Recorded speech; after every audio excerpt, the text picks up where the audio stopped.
Fatos e versões. O que vai impactar na sua vida agora no Café com Política. No Café com Política de hoje, a gente recebe aqui nos estúdios o ex-deputado federal Marcos Pestana, pré-candidato ao governo de Minas pelo PSDB. Também participa da entrevista comigo e com a Patrícia, o editor de política de O Tempo, Guilherme Ibrahim. Primeiro, meu bom dia para ele. Guilherme, bem-vindo mais uma vez. Olá, Rodrigo. Muito bom dia para você, muito bom dia a Patrícia, bom dia também ao deputado Marcos Pestana e aos nossos ouvintes. Pois é, para quem não sabe, o Marcos Pestana foi o segundo entrevistado da história do Café com Política. O maior Ele estreou a Rádio Super no dia 12 de junho de 2017, era uma segunda-feira.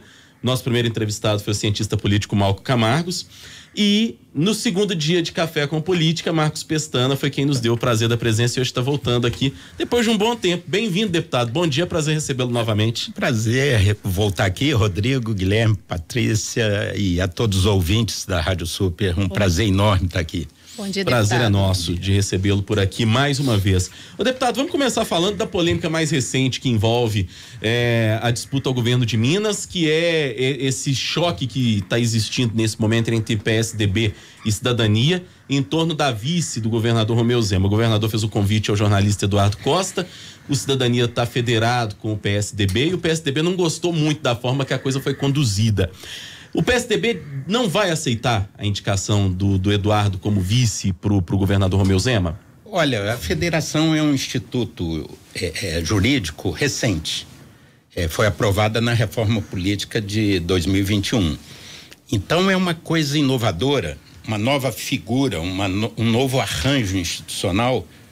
E, como toda coisa nova, nós estamos num período de adaptação. Para o nosso ouvinte entender bem, eu digo que a simples coligação, como era no passado e agora está proibida, é um namoro de carnaval. Não tem compromisso recíproco. A federação é um noivado sério com intenção de casamento, é um ensaio para fusão.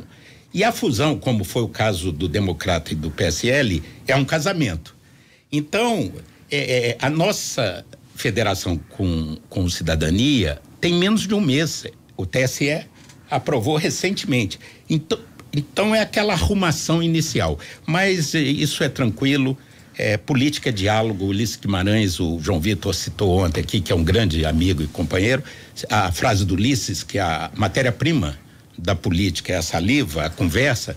Eu tenho certeza que os dois presidentes, o João Vitor e o Paulo Abiacchio, figuras com espírito público e muita experiência, vão tranquilamente, isso está sendo conduzido pelos presidentes. Agora, o governo Zema e o novo é uma mistura assim de amadorismo, falta de experiência, indelicadeza, amadorismo, porque fizeram isso com o Paulo Brandt, que é uma figura excepcional, um quadro talentosíssimo, querido. Fizeram isso com o Bilac Pinto, fizeram isso com o Marcelo Aro, e agora o grande radialista, o Eduardo, está aí sendo objeto de mais um ataque especulativo, fruto um pouco desse amadorismo e dessa... Está faltando até um pouco de respeito aos atores, porque você expõe publicamente as pessoas e depois dá errado, porque não foi conduzido da forma correta. E foi um desrespeito com o PSDB, porque eu estava tranquilo, eu pendurei minhas chuteiras e os vereadores, prefeitos, deputados, as lideranças do PSDB me convocaram. Eu sou um homem público que cuida da república, da coisa pública, da vida das pessoas. Eu dediquei 40 anos. Está fazendo agora 40 anos que eu me elegi, com 22 anos, vereador em Juiz de Fora. E antes eu fui presidente do Diretório Central dos Estudantes, do Diretório Acadêmico da Economia, e tinha sido líder secundarista aos 16 anos, em 1976. É diferente dos meus dois principais adversários, que foram empresários. O Zema tem 4 anos de vida pública. Ele estava lá, legitimamente ganhando seu dinheiro, enriquecendo como dono de banco, como dono de uma rede de lojas, como dono de distribuidora de combustíveis, assim como o Calil, que era um empreiteiro e ficava correndo atrás de obra. Eu não. O Calil tem 6 anos de vida pública. O Zema 4. Eu tenho 40, porque é a minha vocação. de técnico em administração pública, de intelectual como professor da universidade e como militante político. É de cuidar das coisas coletivas. Eu não tive tempo de ganhar dinheiro porque eu estava totalmente focada na coisa pública. A sua preocupação com esse cenário, o senhor fez questão de ressaltar que aqui em Minas Gerais, na mesma linha dita ontem pelo deputado João Vitor Xavier, de que as coisas de Minas se resolvem em Minas. O senhor acredita que não haverá nenhuma imposição que seja do Diretório Estadual, do Diretório Nacional, perdão, e também do Cidadania na federação para que essa decisão seja tomada aqui no estado, deputado? Essa exata frase eu disse na terça-feira para a senadora Simone Tebet. Eu e o deputado Eduardo Barbosa fomos, em nome do PSDB mineiro, conversar com a nossa pré-candidata Simone Tebet. Foi uma conversa encantadora, é uma figura excepcional, uma sensibilidade típica das mulheres, assim, eu acho que está precisando dessa carga na política brasileira de mais sensibilidade, mais emoção, mais compromisso com as pessoas, o sentimento de sentir o pulso da vida das pessoas. E eu comecei a conversa, Simone, vamos deixar claro, eu estou conversando com Nilton Cardoso Júnior, com Paulo Pial, com a direção do MDB, nós gostamos, nós da velha e boa política que se preocupa não com blá blá blá de rede social, mas com resultados para a população. Nós gostamos muito dos ritos e da liturgia dos processos. Então, eu queria deixar claro, Simone, que eu não vim aqui pedir nenhuma interferência. Eu vim para te conhecer melhor, você me conhecer, mas as coisas de Minas se resolvem em Minas. Então, eu estou conversando com o Nilton Cardoso Júnior, que é o presidente do MDB. E eu acho que esse é o processo correto, não vai haver nenhuma intervenção de cima para baixo. E o João Vitor e o Paulo Abiac vão se entender, porque são dois políticos habilidosos, experientes e que têm o foco no interesse de Minas. Então, isso é a marola normal da vida política. Isso só não pode eu fiquei sabendo pelo jornal, pelo Tempo. Abro o jornal na segunda-feira e, de repente, é uma atrapalhada só.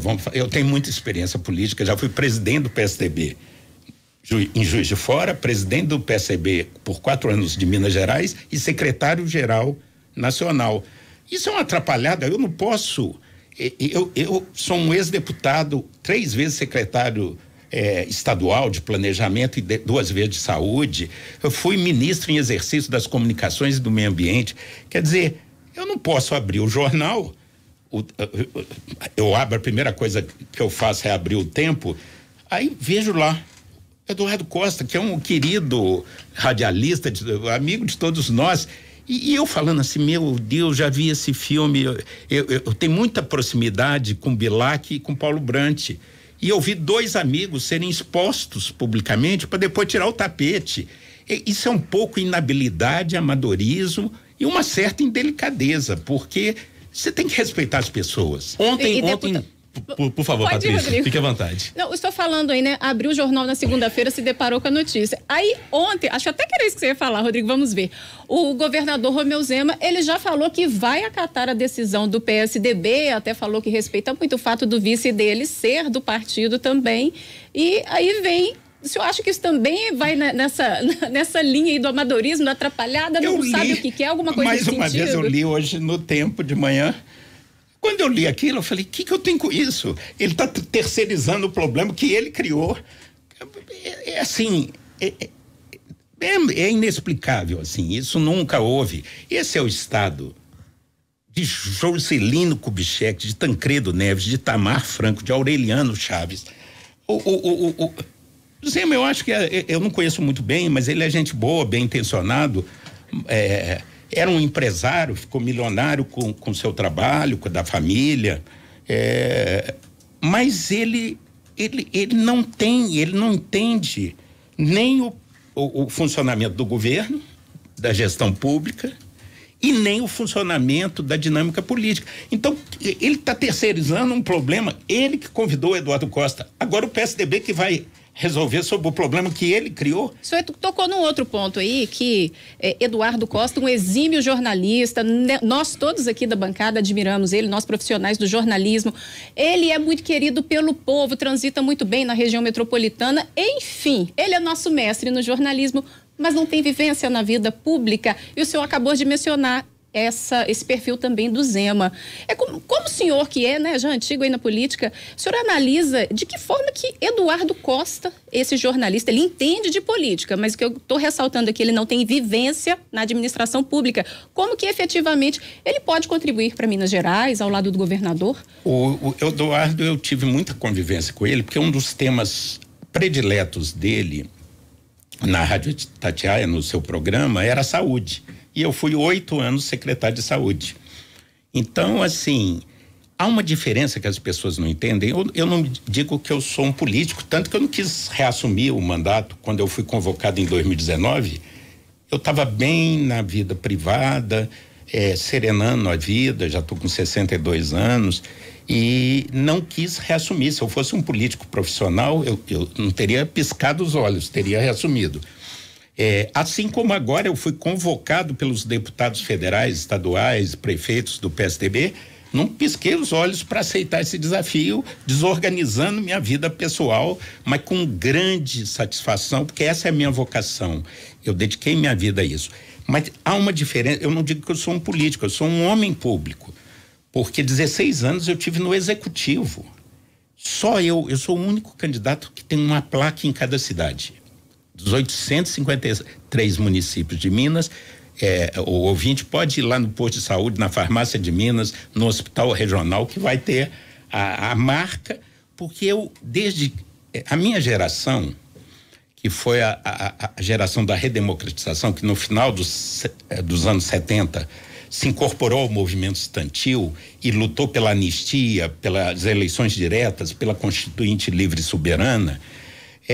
Qual foi a indignação, a gente muito jovem? No Brasil, faltava liberdade e sobrava injustiça, sobrava desigualdade. E nós descobrimos com o tempo, na luta estudantil, que era a política que era a grande ferramenta para melhorar a vida das pessoas. Nós temos que ter capacidade de indignação e solidariedade. Nós estamos com 33 milhões de brasileiros passando fome. 21 milhões vivendo abaixo da linha de pobreza com R$7 por dia. Essas pessoas estão sofrendo. Eu estava lendo o jornal agora, numa parte a questão política, as eleições, noutra parte, assim, ministro da Educação e 2 pastores são presos por suspeita de corrupção. A população está passando fome. Nós temos 11% de desempregados. As pessoas estão clamando por dignidade, por direitos humanos. E a política é o centro da solução. Mas quando surge um caso, as pessoas, inclusive o Calil e o Zema, são frutos da mesma árvore, da antipolítica. Eles tiveram o foco em 2016 e 2018 contra tudo que está aí, contra os políticos, os sérios, os não sérios, misturando o que ocorreu nos últimos tempos, os escândalos de corrupção. Corrupção não tem nada a ver com política. Corrupção existe em todas as áreas. É possível que haja, inclusive nos meios de comunicação, se tenta corromper, suspende essa manchete, essa coisa que você tem um favor aqui, ou um médico que não cumpre os ritos e cobra do paciente do SUS por fora. Você tem a possibilidade de corrupção em qualquer atividade humana. O ser humano é falível, ele não é perfeito. E aí na política se mistura, quando se tenta contaminar a política, que é uma atividade a mais nobre, porque você pode resolver problemas, a qualidade de educação dos jovens, das crianças, o acesso à saúde de qualidade, a questão da segurança pública, você conseguir uma arquitetura das polícias civil e militar que consigam dar um bom nível com outras ações complementares, preventivas, mas assim, a política é uma atividade nobre. Corrupção é com polícia, Ministério Público e com judiciário. Não é um tema da política, tanto que eu tinha sempre alergia de CPI. Eu fui de 3 CPIs. Só serve ou para chantageador, que quer criar dificuldade para vender facilidade, ou para palco de usar os holofotes para aparecer. Então, nós não temos vocação. A Polícia Civil, a Polícia Federal, o Ministério Público é vocacionado, formado, treinado para investigar. O Judiciário para julgar. Então, assim, eu sou contra o sistema político tentar substituir, não funciona bem. O senhor está falando bastante, deputado, em ritos, e como um caminho de uma boa política. Ontem, na conversa que tivemos aqui com o presidente de Cidadania, deputado João Vitor, ele citava e mencionou muito claramente o fato de não ter sido consultado para a decisão do PSDB de lançar a sua candidatura ao governo de Minas Gerais. Isso descumpriu algum rito da política na decisão, na percepção do senhor? Eu não era dirigente partidário, o João é um grande amigo, me contou e expôs as críticas deles ao processo, mas é como eu disse, a Federação Cidadania e PSDB, a primeira reunião foi há 20 dias atrás, nacional, entre o Roberto Freire e o Bruno Araújo. Então, é um freio de arrumação, nós temos que aprender, porque é um noivado com intenção de casamento. A federação, se dá certo, porque é diferente da coligação. Nós e o Cidadania vamos ter que nos comportar nos próximos 4 anos como um único partido fôssemos. Assim como a Rede, o PSOL, assim como o PCdoB, PV e PT, que foram as 3 federações registradas no Tribunal Superior Eleitoral. Então o João reclama isso, mas isso, o João foi o único deputado que pôs a cara, se expôs, me apoiando em 2014, que eu era pré-candidato ao governo. Ele é sempre destemido, corajoso e um homem público da melhor qualidade e um grande comunicador também, com sucesso do seu programa esportivo. Mas isso aí foi uma turbulência pequena no meio de uma complexidade enorme, e ele e o Paulo Abiacchio vão se entender, podem ficar tranquilos. Mas o problema é que não fomos nós, não foi o João Vitor nem o Paulo Abiacchio que criaram esse problema, foi o Novo e o Romeu Zema, como já fizeram com o Bilac, com o Paulo Brandt e com o Marcelo Aro. Mas de lá para cá já houve uma reunião entre vocês? Então, o João argumentou ontem, o deputado João Vitor argumentou ontem que não foi ouvido. Já houve de lá para cá alguma reunião, então, para que de fato acontecesse? E pergunto mais, de tudo isso, o senhor cogita a hipótese de retirar o seu nome se não houver um consenso e se prevalecer ou se continuar o convite feito pelo governador Eduardo? Política não é atividade solitária, é atividade de time, de grupo, tem que ter um arranjo, não deve prevalecer a vontade individual, unilateral. Eu não pedi para ser candidato, não. Eu fui instado, eu estava quietinho, com as minhas chuteiras de penduradas, aí falaram, engraxa a chuteira e entra no gramado de novo. E eu topei com a maior alegria, dando uma cambalhota na minha vida pessoal. O João é um grande amigo, eu falo com ele que ele é muito reclamão, né? A gente tem uma relação fraterna. Ontem ele falou, você me trata muito mal, nós somos amigos. Eu falei, não, você mora de pijama e pantufa no meu coração e tal. Então, assim, é uma relação. Ele tá conversando com o Paulo Abiacchio todo dia. Isso aí agora, só que não fomos nós que criamos essa situação. Não foi o Eduardo Costa, não foi o João Vitor, não foi o Paulo Abiacchio. Foi uma coisa estapafúrdia, quer dizer, o governador sabe, ou devia saber, que o Cidadania e o PSDB estão federados e que o PSDB é majoritário na federação, porque é um partido maior. Ele devia saber, ou sabe, então não poderia cometer a indelicadeza de convidar um quadro de uma ala minoritária da federação sem antes conversar. Ele foi conversar com Paulo Abiacchio, o governador Zema, na segunda-feira, depois que já era manchete. O vice Paulo Brandt, filiado ao PSDB, também não sequer soube disso? Ele não disse a vocês e nem ao partido em nenhum momento, olha, há uma concertação para esse nome ou nada que o valha? O Paulo Brandt que é uma figura fantástica, extraordinária, meu amigo. A família Brant é emblemática na vida pública mineira, na vida cultural. Eu era amicíssimo do Fernando Brant, nosso querido poeta, parceiro do Milton. Roberto Brant é uma referência intelectual e política para mim. E o Paulinho, eu sou amigo dele há 20 anos. O Paulinho, o que estão fazendo com ele é uma descortesia. Ele é vice. Não chegar em momento nenhum. O Zema, ele parece que é meio tímido ou meio sei lá, ele às vezes parece que ele está fora do mundo, porque ele já devia ter chegado meses atrás e falado: Paulinho, te agradeço muito, você foi um grande companheiro, ajudou muito o governo, mas eu preciso da vice. Então, eu queria saber o que a gente pode combinar, eu preciso compor, ampliar e tal. Essa conversa não houve. É um desrespeito. Assim, eu nunca faria isso. É um desrespeito com a pessoa. Se ele não sabe sobre a situação dele, ainda mais sobre Eduardo Costa. Então, assim, todo mundo sendo vítima da inabilidade e da inexperiência do governador Zema, que a cadeira é muito maior que ele. Assim, para quem teve Tancredo, Itamar e JK, vamos combinar. Senhor, quando o senhor fala isso, o senhor acha que o que poderia ser feito de diferente? O governo vai usar muito agora na campanha a atração de investimentos recorde, geração consequente disso de empregos, melhoras em índices educacionais, enfim, tudo aquilo que a gente tem visto já o governador levantar. Os últimos eventos até a gente trouxe aqui, tem tido um tom muito eleitoral até.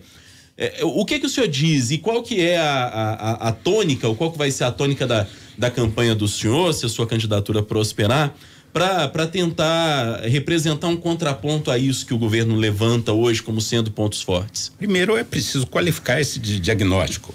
Investimento, eu sou especialista, eu sou professor de economia de uma universidade federal, economista.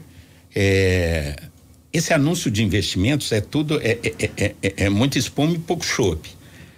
Você tem anúncios de investimento, mas o que vale é a estatística correta.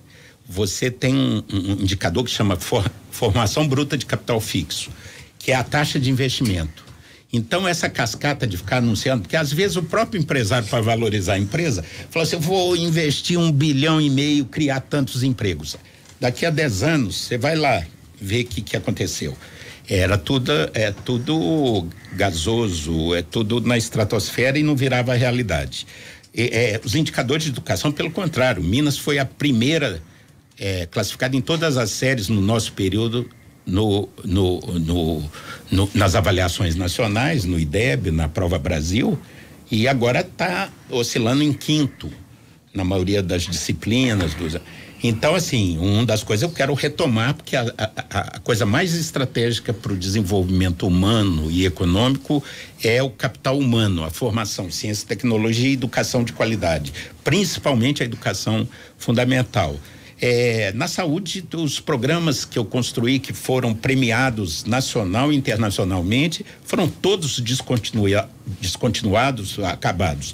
Então, assim, a situação fiscal, na verdade, o maior cabo eleitoral do Zema é o meu amigo, eu gosto muito dele pessoalmente, mas não foi bem sucedido na gestão, que é o Fernando Pimentel, tanto que toda hora o Zema volta, não esquece, deve sonhar com o Fernando Pimentel, que é o grande cabo eleitoral, porque realmente no governo do PT se desorganizou completamente as finanças e ele pegou uma herança muito ruim, mas o Estado ainda está em estágio pré-falimentar. Eu estudei profundamente, eu sou do ramo, especialista em finanças públicas, eu estudei o relatório do Tesouro Nacional. O senhor seria a favor do regime de recuperação fiscal, por exemplo, que é tido pelo governo como a aposta de salvação das contas públicas, ou o senhor acha que tem outra alternativa? Não, eu estudei profundamente, para você ter noção, a dívida de curto prazo, chamado restos a pagar, são 2 receitas anuais. Se você for no site do Tesouro Nacional, abrir lá, você vai ter os 26 estados e o Distrito Federal. Vários indicadores. Os indicadores de Minas são os piores possíveis. A dívida de curto prazo são 2 vezes uma receita anual. Para o ouvinte entender, se a dona de casa, o trabalhador, tivesse o carnê na loja, comprou um eletrodoméstico, um móvel, e também tem um financiamento num banco da casa própria, tem um financiamento de carro, é como se essas dívidas de curto prazo representassem a renda de 2 anos da família. Essa é a situação de Minas. O segundo lugar vem lá abaixo de 90%. O gráfico é até engraçado porque Minas é vergonhoso, ela discrepa. Na dívida de longo prazo, o Zema, a fama dele, eu falei que ele usa o Pimentel como seu maior cabo eleitoral, e os prefeitos e vereadores me falam assim, mas o governo não fez nada, Minas está parado há 8 anos. Eu fiz 7 hospitais, iniciei os 7 últimos grandes hospitais em Minas Gerais, Uberaba, em parceria com o Odelmo, em Uberlândia, em parceria com o Odelmo, em Uberaba, aqui, Venda Nova, aqui estava fechado, eu abri o hospital, o Hospital Metropolitano do Barreiro foi uma parceria com o Márcio Lacerda na época, Juiz de Fora, Hospital e Maternidade Terezinha de Jesus, Ibirité, a maternidade hospital, Pirapora, que a chuva tinha destruído a base do hospital antigo, fizemos um novo. Então nós fizemos 7 hospitais. Tem 6 hospitais no esqueleto, prontinhos para continuar e tal, que nós lançamos. Tem 8 anos que as obras estão paradas. Então eu pergunto aos prefeitos e vereadores, mas não acontece nada, não tem resultado. Não, mas ele paga as contas em dia. Só está pagando as contas em dia por causa de uma liminar no Supremo, conquistada pelo Fernando Pimentel em 2016. Agora, na hora que cair e o ministro Barroso já deu o cartão amarelo, isso acumulou 36 bilhões de reais não pagos que o governo federal, como avalista, pagou no lugar de Minas. Na hora que cair a liminar, em tese tem que pagar isso à vista. Isso é 1/3 de uma receita, de um orçamento anual. Então, eu me inspiro muito no Hélio Garcia para me animar, porque atualmente ser governador de Minas não é um prêmio e uma honraria, é um sacrifício, porque a situação é caótica das finanças. Então deixa eu lembrar, a partir da citação a ex-governadores, para lhe pedir uma consideração sobre 2 nomes, deputado. Primeiro, do deputado federal, o senador, ex-governador de Minas Gerais, Aécio Neves. Ele cabe em que espaço político nesse momento? O Senado é necessário para o PSDB de Minas em que ele esteja neste local, dada a visibilidade e dada a pujança que esse cargo tem, e o ex-governador Eduardo Azeredo também, que recentemente se refiliou ao PSDB. Que espaço esses 2 têm, por gentileza? São 2 grandes amigos. O Aécio foi um excepcional governador. Basta ver a realidade, porque blá blá blá em rede social é uma coisa.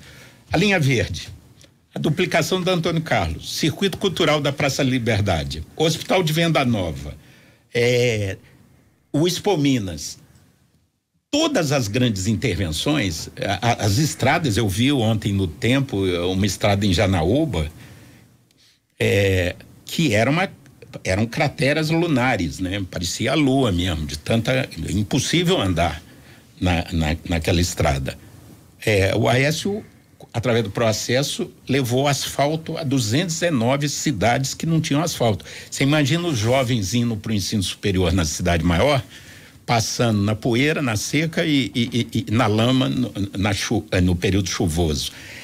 Foram 5.300 quilômetros de novos acessos.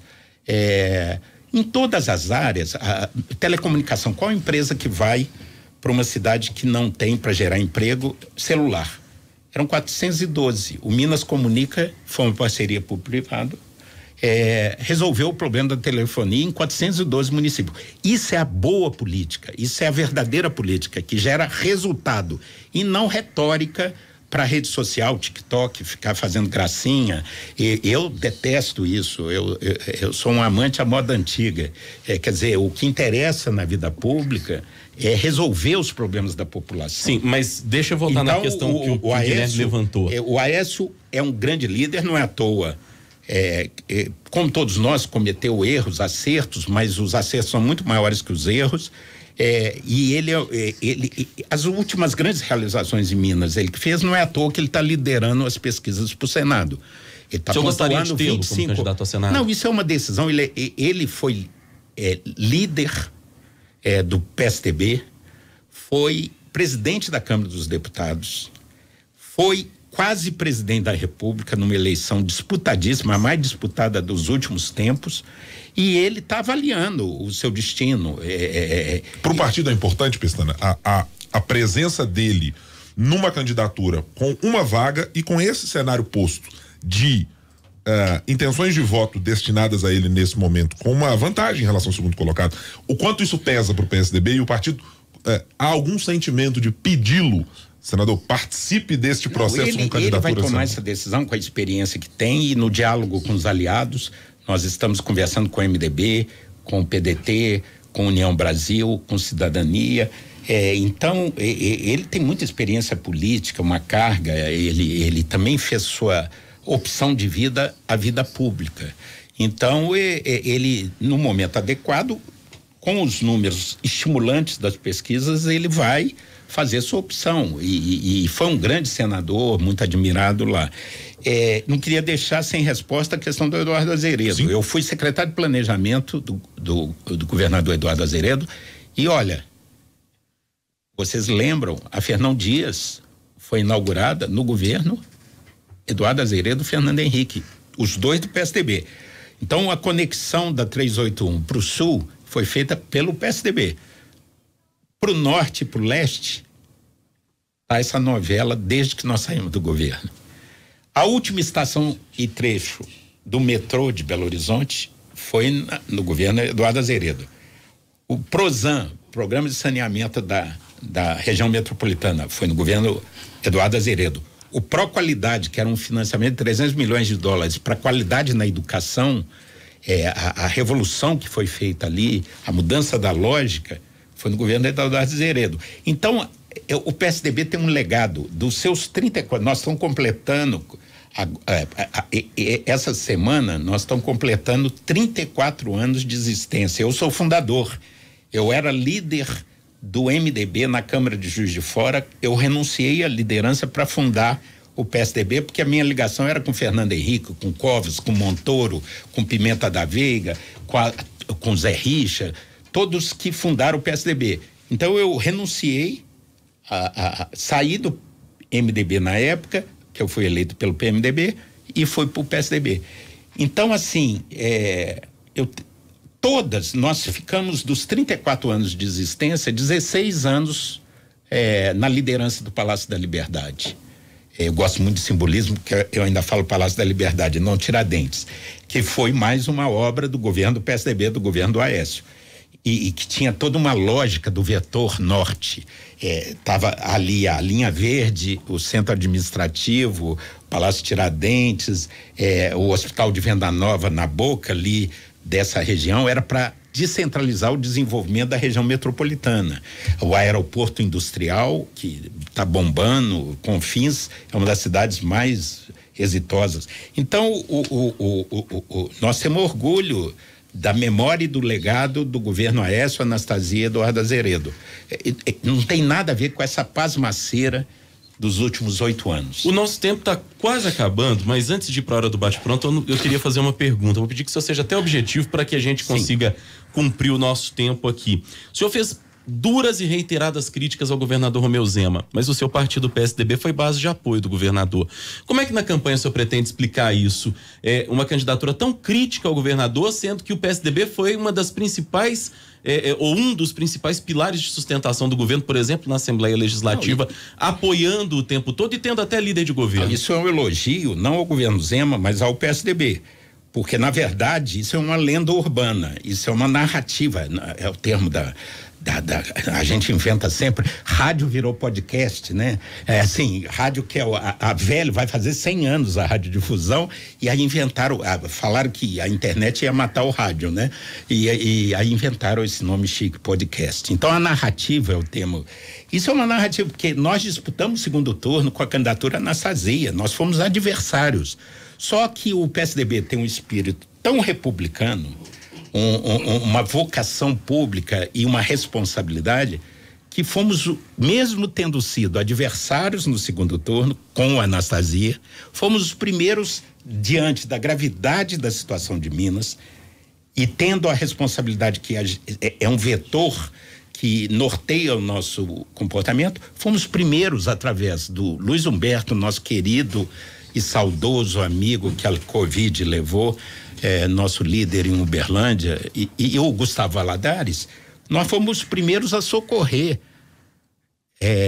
por responsabilidade com Minas e não por admiração ou adesão. Nós não temos secretários, nós não participamos da formação do governo. Tem a Luísa Barreto.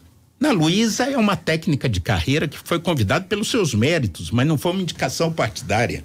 É uma técnica qualificadíssima, foi até nossa candidata a prefeita em Belo Horizonte, mas ela foi guindada à condição, a cadeira que eu ocupei em 1995, de secretário de planejamento, pelos seus méritos pessoais.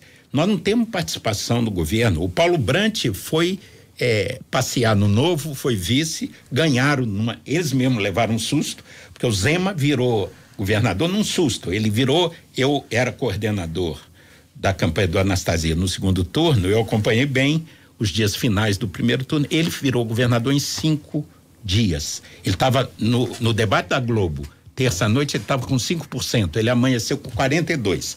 Tanto que eu morria de rir, porque tem que ter humor. O Milor falava, pobre do poder que não sabe rir de si mesmo. Então aí o primeiro programa do Zema, ele falando assim, eu sou Romeu Zema, sou de Araxá, sou empresário. Ele já tinha tido 42% de votos, só que ninguém conhecia, era o outro. Eles não queriam votar na nova política, eles queriam votar na nova política e não na velha, e na verdade não existe velha ou nova, existe a boa política que resolve os problemas da população. Tá certo. Deputado, agora nós vamos para o nosso bate-pronto. No Café com Política, hora do bate-pronto. São perguntas objetivas e respostas objetivas, deputado, e a gente vai falar a respeito de nomes para o senhor opinar. Vamos começar? Para começar, Romeu Zema. É um empresário bem intencionado, perdido na política e na vida pública. Alexandre Calil. Um galinho de briga, um chefe de torcida organizada, que de vez em quando ameaça jogar radialista pela janela, e que se comunica muito bem, mas não foi, ele não é vocacionado por diálogo, nem ele nem o Zema, e política é diálogo. Carlos Viana. É um desempenho muito qualificado no Senado, foi um grande radialista, é um grande radialista, ainda também muito novo, ele entrou na vida pública há 4 anos, e vamos ver se ele vai se candidatar a essa interrogação no ar, né? Eu sei algumas coisas de bastidor, vamos ver, eu acho que dia 1º de julho a gente vai ficar sabendo se o Carlos Viana é ou não candidato a governador. Jair Bolsonaro. Eu fui colega do Bolsonaro 8 anos, até me dava bem pessoalmente, mas ele era muito afável, engraçado no convívio, mas não podia haver um holofote, um microfone que dava a louca do radicalismo ideológico, e ele não se preparou, ele não é um gestor. É como o Zema e o Calil, eles foram empresários. O Bolsonaro teve uma carreira curta militar e foi guindado numa onda, como no Zema. E ele era tudo menos nova política. Mas, assim, eu acho os resultados da pandemia, a condução da política econômica totalmente equivocados, a essa conduta equivocada, e também o balizamento da minha vida é a democracia. Vamos ser mais objetivos, por favor, democracia. deputado. Tá ótimo. Lula é um brasileiro que tem uma história surpreendente, um retirante, um operário do ABC, que virou uma grande liderança, chegou à presidência, fez coisas muito importantes, mas não faz autocrítica de 2 pontos. Os casos de corrupção ocorridos como nunca, de proporção nacional e de grande impacto, não faz autocrítica sobre a questão da corrupção e não faz autocrítica sobre a desastrosa condução da política econômica que nos levou à maior recessão da história. Simone Tebet. Uma figura que eu admirei e conheci mais, fiquei eu e Eduardo Barbosa uma hora e meia com ela conversando, encantadora, uma pessoa inteligentíssima, preparada e que está consciente do seu papel na sucessão presidencial de 2022. Ouvimos Marcos Pestana, pré-candidato ao governo de Minas pelo PSDB, ex-deputado federal. Deputado, obrigado pela presença, prazer recebê-lo por aqui. Obrigado a todos vocês e espero que seja um retorno que se repita por muitas vezes. Guilherme Ibrahim, editor de política do Tempo, obrigado pela presença de sempre aqui, Guilherme. Eu que agradeço, até a próxima.